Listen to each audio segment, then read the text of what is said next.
Hello everyone, class 7th Maths Explorer exercise 1.2 question number 3rd find the value मान ज्ञात करिए using suitable property of the following निम्नलिखित में उपर्युक्त property का प्रयोग करते हुए उनका मान ज्ञात करिए। क्वेश्चन नंबर फर्स्ट दिया गया है 159 इंटू 87 प्लस 159 इंटू 13। इस क्वेश्चन को देखकर आप प्रॉपर्टी की जानकारी ले सकते हैं कि किस आधार पे हम किस प्रॉपर्टी के आधार पर इसका सॉल्यूशन बड़े आसानी से फाइंड आउट कर लेंगे।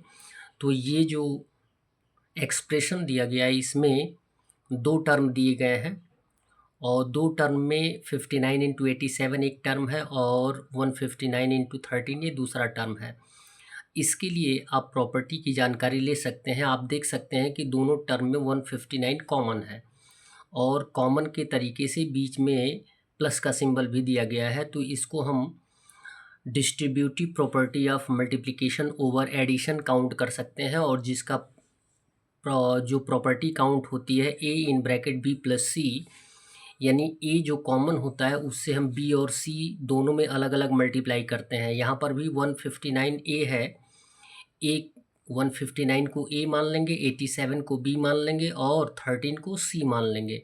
उसी के आधार पे हम इसको पुटअप कर देंगे। ए इक्वल हो जाएगा 159 इन ब्रैकेट बी इक्वल हो जाएगा 87 प्लस सी इक्वल 13। 159 कॉमन है, 159 कॉमन ही रहेगा। एट फर्स्ट हम ब्रैकेट को सॉल्व करेंगे तो 87 प्लस 13 100 होगा। जब ब्रैकेट हटेगा तो मल्टीप्लिकेशन का सिंबल आएगा और 159 या आप ये जानते हैं बड़े आसानी से कि किसी भी नंबर में यदि हम 100 से मल्टीप्लाई करते हैं तो उसमें डबल जीरो जुड़ जाता है, तो हमारा आंसर आ जाएगा 15900। क्लियर है। और ये प्रॉपर्टी हो जाएगा distributive property of multiplication over addition. यहाँ पे सेकंड क्वेश्चन जो है वो डाउन साइड दिया गया है और मैंने ऑलरेडी इसको समझाया भी। मैंने यहाँ पे ए इंटू बी प्लस सी इक्वल हो जाएगा ए इंटू बी प्लस ए इंटू सी, यानी ए से बी और सी दोनों में अलग अलग मल्टीप्लाई किया गया है फिर ऐड कर दिया गया है। तो 159 इंटू 100 जो होगा मल्टीप्लाई करेंगे तो 15900 आएगा। ये होगा हमारा आंसर। सेकंड क्वेश्चन दिया गया है -255 into -122 minus in bracket -255 into in bracket -22।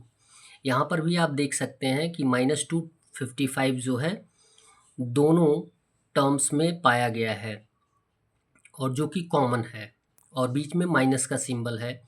तो ये हो जाएगा distributive property of multiplication over subtraction. और इसकी भी प्रॉपर्टी में आपको बताया गया कि जो कॉमन होगा वो एज ए कॉमन रख लिया जाएगा और यहाँ पे माइनस का सिंबल है तो हमने क्या किया है, करली ब्रैकेट दिया है। क्योंकि हमारे पास दो दो सिंबल एक साथ आएंगे इसलिए हमने इसको क्या कर लिया है, अलग अलग करने के लिए ब्रैकेट का यूज़ कर दिया है। तो -122 यहाँ हो जाएगा, फिर माइनस का सिंबल देंगे, फिर ब्रैकेट में लिखेंगे -22 करली ब्रैकेट क्लोज कर देंगे। और यहाँ पे मैंने लिख दिया distributive property of multiplication over subtraction. और इसका कंडीशन आप वही सेम फॉलो कर सकते हैं जो अप साइड एडिशन का होता है। एडिशन में प्लस का सिंबल दिया जाता है और सब्ट्रैक्शन में माइनस का सिंबल दिया जाता है। ब्रैकेट को जब हम हटाएंगे स्मॉल ब्रैकेट को तो -122 ही आएगा। यहाँ पर ब्रैकेट हटाएंगे तो माइनस माइनस क्या हो जाएगा, +22। अभी करली ब्रैकेट हम नहीं हटाएंगे जब तक इसका सॉल्यूशन कम्प्लीटली हम फाइंड आउट नहीं कर लेंगे तब तक हम ब्रैकेट नहीं हटा सकते हैं। और जैसे कम्प्लीटली सॉल्यूशन हमें मिलेगा ब्रैकेट ऑटोमेटिक हट जाएगा।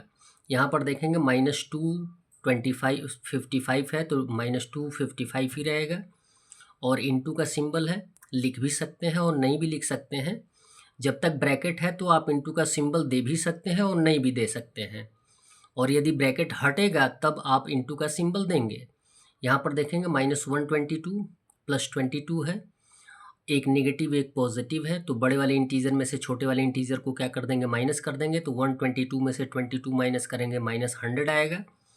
और किसी भी नेगेटिव नंबर में नेगेटिव नंबर से हम मल्टीप्लाई करते हैं तो आंसर क्या होता है, पॉजिटिव होता है। यानी 255 में 100 से मल्टीप्लाई करेंगे तो 00 जुड़ जाएगा, आंसर आ जाएगा 25500।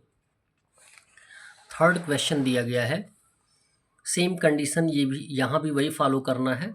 आप ये देख सकते हैं कि 25 into minus 122 plus 75 into minus 122, यहाँ पे प्लस दिया गया है और एक टर्म क्या है, कॉमन है। तो आप इसको सेम कंडीशन में फॉलो कर सकते हैं distributive property of multiplication over addition में, जो कि एट फर्स्ट मैंने आपको बताया है। माइनस 122 को कॉमन ले लेंगे, ब्रैकेट में लिखेंगे यहाँ पे 25 प्लस 75, ठीक है। 25 प्लस 75 होगा 100, तो लिखेंगे माइनस 122 इंटू 100, और एक पॉजिटिव और एक नेगेटिव इंटीजर को मल्टीप्लाई करने पे आंसर क्या होता है, नेगेटिव आता है। यानी 122 में 100 से मल्टीप्लाई करेंगे तो 12200 आएगा आंसर के रूप में। फोर्थ क्वेश्चन दिया गया -46 into in bracket -132 minus in bracket -46 into -32। 32 नहीं है, ये 132 ही है। या आप ये कह सकते हैं कि -146 -446 जो आया है, यदि दोनों टर्म में है तो इसे हम कॉमन में रख लेंगे। तो -46 क्या हो गया, एज ए कॉमन। अब हमें दो टर्म हमारे पास हैं, -132 और -32, तो इन्हें हम ब्रैकेट में रखना सीखेंगे। करली ब्रैकेट देंगे और फिर स्मॉल ब्रैकेट में -132 लिखेंगे, और यहाँ पे माइनस का सिंबल है तो माइनस का सिंबल देंगे। फिर अदर ब्रैकेट में -32 लिखेंगे, करली ब्रैकेट से क्लोज कर लेंगे।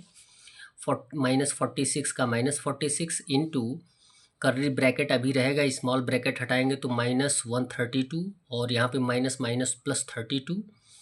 अब सेम कंडीशन वही आएगा, यहाँ पे नेगेटिव यहाँ पे पॉजिटिव, तो बड़े वाले इंटीजर में से छोटे वाले इंटीजर को हम माइनस कर देंगे।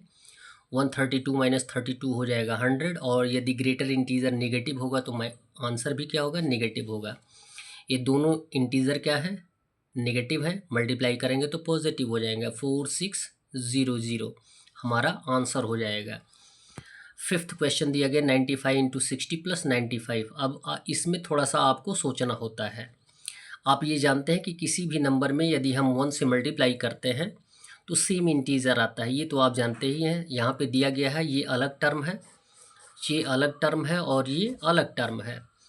तो 95 इंटू 60, इसमें एक टर्म है 95 और दूसरा 95। यदि 95 में हम 1 से मल्टीप्लाई करेंगे तो 95 ही आएगा, लेकिन वह 1 जो होगा यहाँ पे ऐड किया जाएगा। तो यहाँ पर हम इसको ऐसे लिख लेंगे 95 इंटू 60 प्लस 95 इंटू 1। यहाँ पे 95 को हम एज ए कॉमन रख लेंगे, इंटू ब्रैकेट में लिखेंगे 60 प्लस 1, तो ये हो जाएगा 61। 95 में 61 से मल्टीप्लाई कर देंगे तो आंसर आएगा 5795। That's all. वीडियो को लाइक करें और चैनल को अवश्य सब्सक्राइब करें। धन्यवाद।